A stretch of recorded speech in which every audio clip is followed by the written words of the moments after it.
All right, welcome to another episode of AnecDotes. Yeah. It's Sheever here, Kyle here.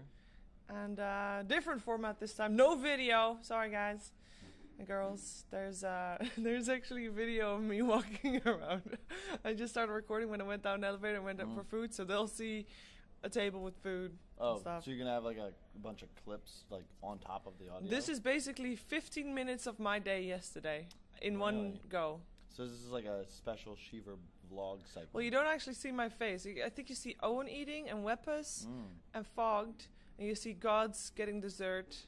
And yeah, Very exciting. It's very exciting, you guys. Any spoilers right now, because right now they probably only see me waiting for the elevator because the elevator took ages. Anyway, topics for today were we wanted to talk about tournament formats, right? That's a good one.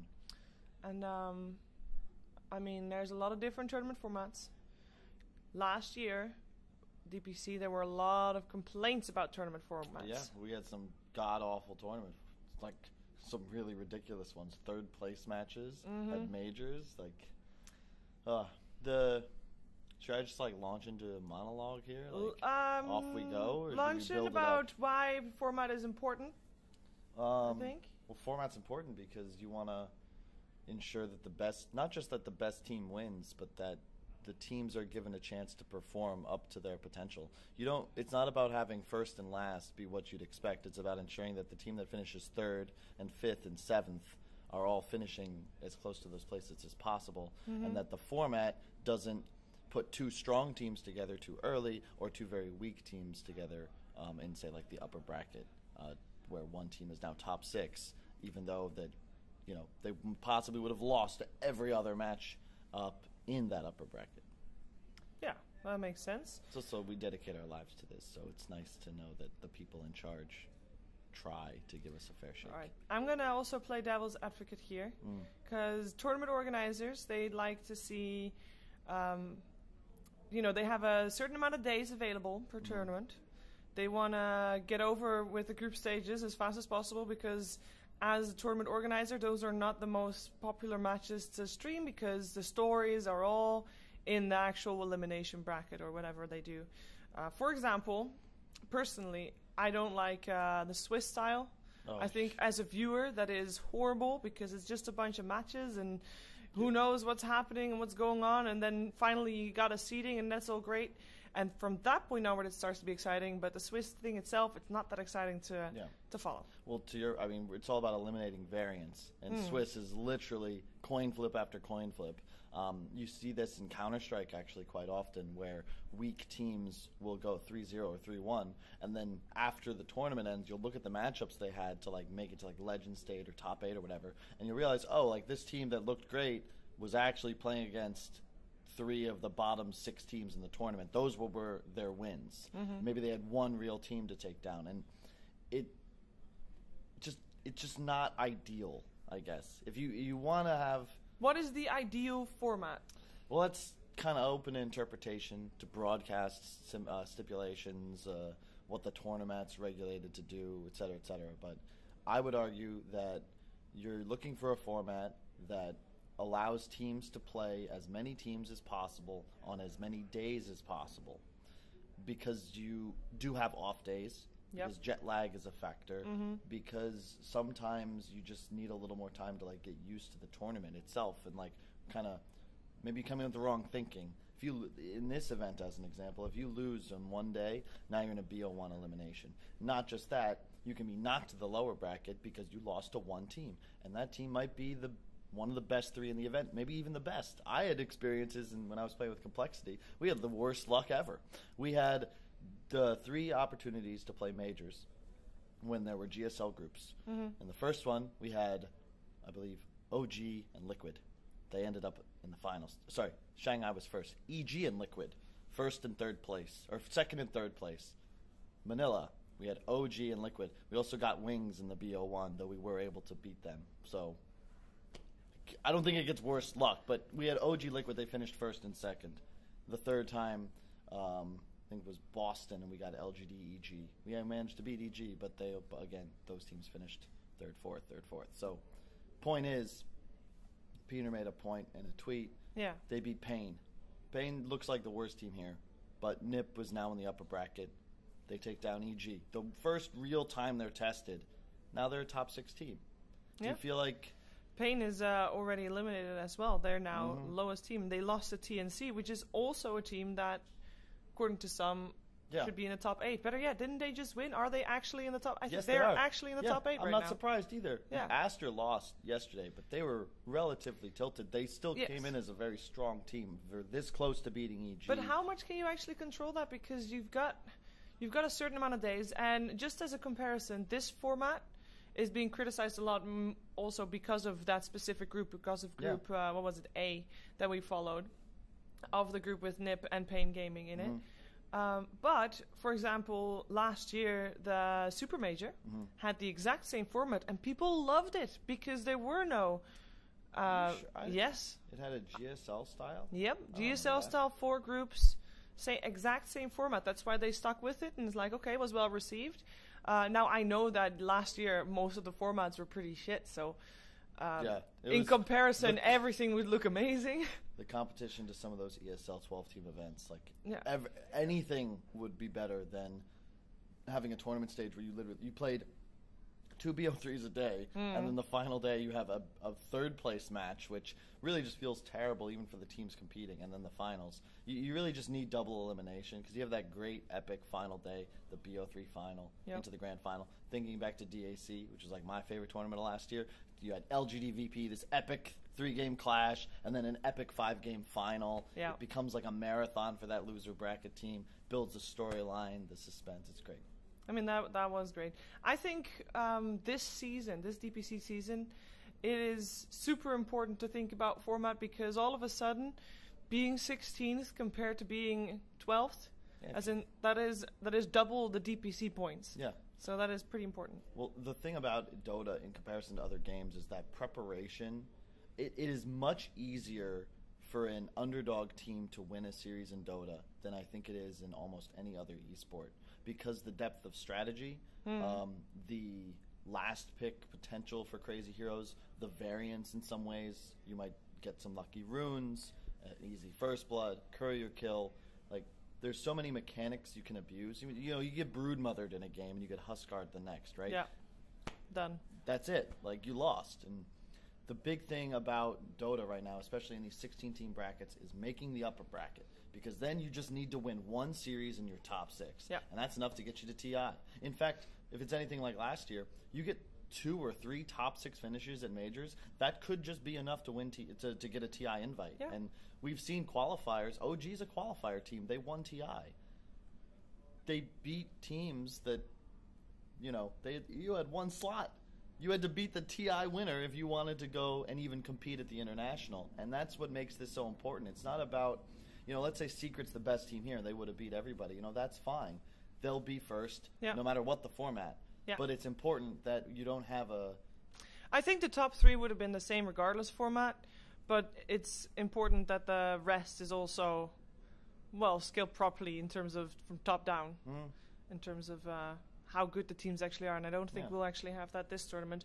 But I also think that this is the first tournament of the thing, and I have, for example, I've talked to PGL. They're like, well, we don't know where this, hostility towards the format comes from, because we ran the exact same thing at the Super Major, and people were super positive. So something went wrong, and they're in talks and they're trying to improve, and they are normally one of the organizers that listens very closely to what the community wants. Well, they care. I love PGL for that. You know that they're going to take the feedback and run with it, and I've always advocated for bigger groups, because in Dota, I think that you want to play as many different teams as possible. A lot of regions get locked into a very stale meta, and it's also that there's certain matchups that are inherently unpredictable, right? Like if TNC has to go and play Fnatic, that Fnatic might not be able to beat TNC the same way. Going back to like TIs in years past, you had like Fnatic versus MVP, and MVP just couldn't beat Fnatic, but they could beat like everybody else. It's like Kryptonite. My argument is that if you don't have time for a BO2 group stage, that's all good. But if we're going to do BO1s, easy way to solve what I think is a common concern, which is how do you prep properly for a BO1, especially when you consider how important selection is, make home and away teams. So I know, looking at my schedule, I've got 7 BO1s over the next 3 days. 3 of these games I'll be home, 4 I'll be away. And that has to do with first pick versus Exactly. last When pick. I'm home, I get selection, and you can prep for that. You know that I can go in and say, okay, we're going to be first pick against Fnatic tomorrow. How do we want to play this? And when you're away, you know the other team has it, and then you're forced to prep for both sides. But that makes sense. there are scenarios in these BO1 groups where a team will have, like, they'll lose 6 coin tosses. And it's very difficult. You're preparing for 2 game plans for every single game instead of knowing you have some control. I think that's a pretty simple solution for a lot of the problems, as long as you know what to prepare for.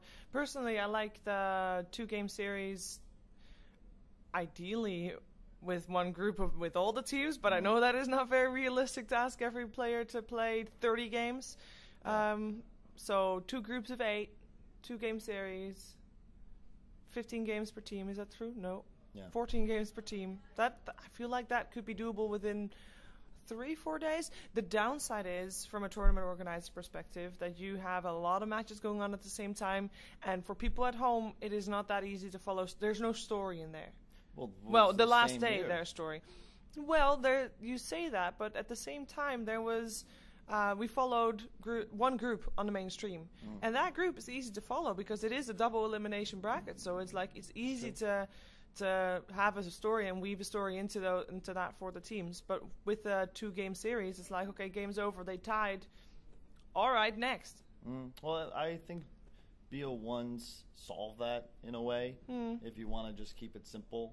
Sure. If you ran 2 streams like we did here, I believe you'd actually have less total games. Personally, I've always loved the 16 team. Everyone plays everybody once from a TI past. Yeah. It's crazy, it's hectic, but like it's just kind of beautiful in a way that there's so much Dota, and there's so many best of ones though. This is the thing though. As a team, as a human being that's given their life to Dota, you go up and you play 15 teams and you come out 3-12. You can't blame anyone but yourself. You got a fair shake and you lost. Sure. You don't get that same feeling if, say, you lose to Secret, and then I don't know, lose to Fnatic, and then you watch them play in the finals. You don't feel like you got a fair shake. The same way, like using Pain as an example, maybe they just couldn't beat Nip. Even as the winners, right? Nip, you feel kind of dirty beating Pain because they're not good. You beat them 4-0. You had to beat one team. Now you're upper bracket, no problems. Like it removes a bit of the competitive, I don't want to say fairness, because all formats are fair. It's just as a player you feel slighted. Yeah, that's just very simple, and it's understandable too. And I'm sure that that they feel that way. It's just it's a shame that for this event it will be like that. I'm very curious to see what kind of formats future majors bring, because that will have a big impact.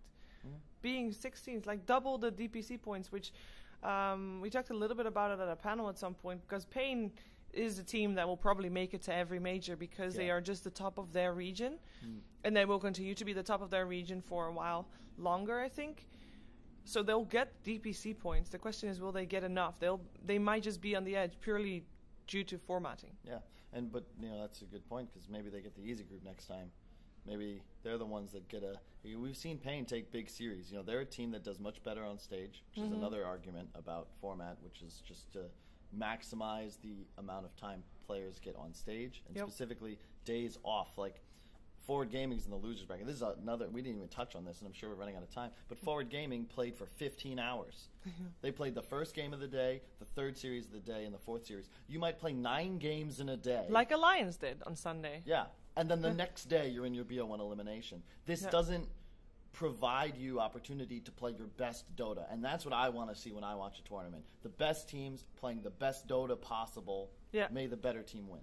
Yeah, I agree. And I think at the moment, the formats are mostly catered towards having the best finals possible. Yes. Rather than the best matches possible, or best tournament possible, if you will. So, yeah, there's a lot of improvement possible, but it is difficult, because obviously we're talking about it from a talent and player perspective, and as a tournament organizer, you only have the hotel for a couple of days. You're limited with budget and with funding and all that, so that is a tricky one. Though, ideally we would just have infinite money and time to play over and over. Just like if you do have tiebreakers, you know, just play the same matches over and over, and if it doesn't come out on that day, we'll just continue the next day.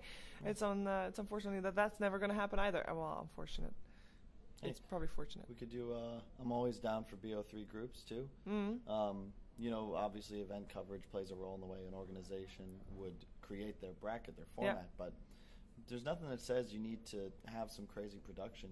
To your point, follow one group, follow one line, right? But everything else, you just need some casters. Back in the day, you just have a couple guys with a laptop. They hop in games and they talk about them. We don't need to do anything crazy. Obviously, I probably am not the person to say this, but having one best of 1 series and one best of 3 series a day as a caster seems like a pretty luxury life to me. Yeah.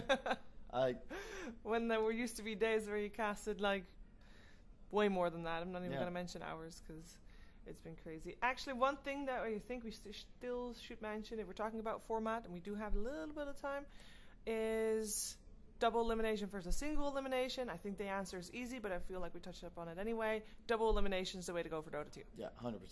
There's just no real way to make an argument against it. It is certainly more dramatic in single elim, but I just again point to how easy it is to steal games, how underdog stories consistently are narratives in our tournaments, and it's just because of the nature of the game. It's where everyone's so even when it comes to skill nowadays. There's a couple real superstars that are capable of taking over by themselves, but you know that NIP EG series is a great example. Sumail and EG just dominated that first game, but NIP out-strategized and outplayed them in 2 and 3, and they won. That was a big upset. I think they were like 4-1 underdogs if you listen to the community. Obviously, they don't know anything, but still, that was a big shift. You're absolutely right, and you know it's a matter of rock paper scissors. It's not linear. If one person beats another and the other person beats the other as well, that means that the other is better than. Well, you get what I mean anyway. Yeah, well, it's It's not. The thing in Dota, the better team doesn't always win. Exactly. And just because you win 2 out of 3, it doesn't mean you'd win 51 out of 100, which is why I always advocate more games, more days, more Dota. Let's have a month-long tournament. Yay. You're taking it to the extreme. All right. Well, I feel like our opinion is pretty in sync here. And that was it for this episode of AnecDotes. Yeah, cool. All right. Thank you. Bye-bye. Bye.